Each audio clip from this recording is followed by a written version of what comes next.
tape. It's Sunday evening on the 13th of March, and I am being tortured and terrorized through some kind of voodoo. I have Margaret Medina's persona just prior to putting the tape on in my body and in my ear. And now at the moment in time, she's being presented to me at about 2 meters from me, directly in front of me, making oral and gobbling noises that also somehow seem to be conducted through my own respiratory system, and in which I've got excess fluid. And I am grunting and groaning and making growling type noises to breathe,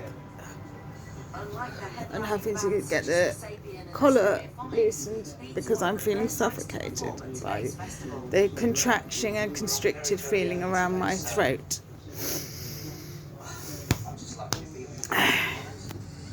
But the fact is that maybe a lot of people are keeping awake there, so it'd be interesting. But Nicholas will be there, which is all definitely there. I'm going to be there. I am being told by Pauline Thompson's persona, whilst I've got a contracting band of pain around my forehead, if you've run out of money because of hotelier's demand, report him. And I'm being shown Angus Gillespie. I'm also being shown Robert Prino's persona, and I also have Margaret Medina's persona in my left ear, making muttering and wet water oral noises like I just tried to mimic. Excess respiratory fluid. I don't know how it's being done, but I definitely know it's being done through my respiratory system somehow. I think Peter's a little nervous. I think he's nervous. I'm being gobbled at like a fish. I've got things I wanted to do, reading and work I wanted to look at, and I cannot do any of that because I'm just being interfered with pretty much every second. I can't breathe. I know that a man did this to me, and I know that they wanted me unable to work, i.e. unable to claim my independence. I know those two things are facts. I don't know who specifically between Robert Perino and Hisham Bouissa.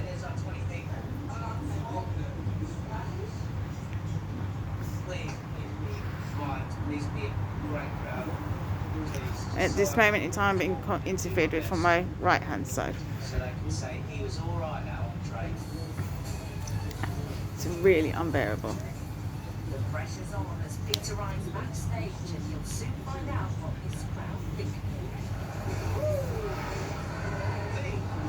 Minutes before the start of his set, Nicola is given some unbelievable news.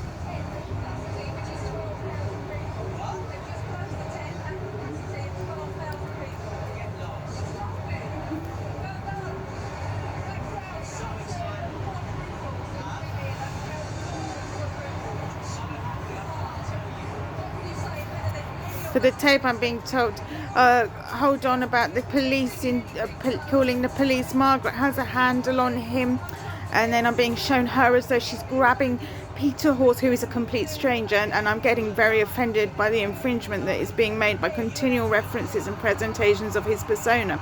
So in that instance, Margaret Medina was referring to him, saying she's got a handle on him. She's saying get out of L. The whole narrative, all of these sound bites are torturous and tormenting.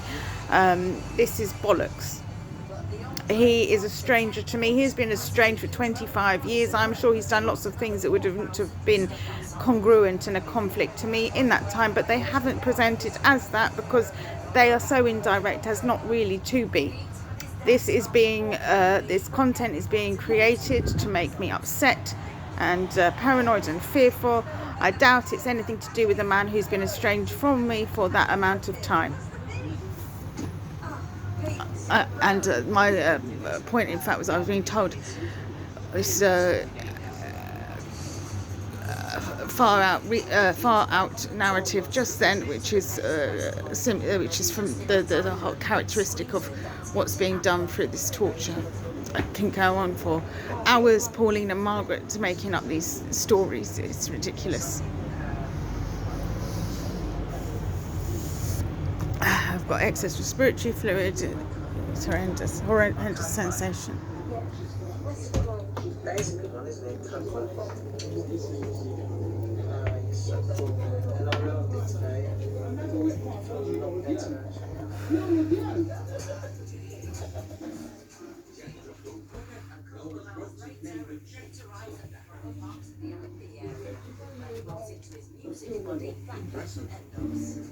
I'm on top of the world. I said I'd do it for a long time, so I'm going to get it all done. Give my life surprise for someone. Good on you. Now, Harry and Meghan. Just being forced to ask that same question again.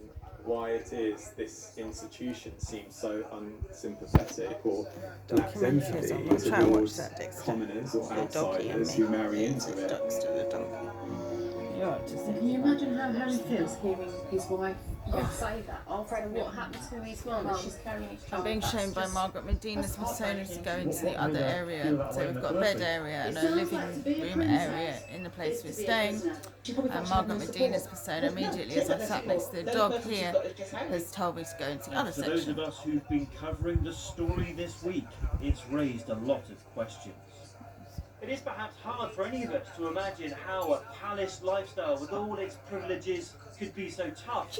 But in their candid interview with Oprah, Meghan and Harry revealed just how tough it had become for them.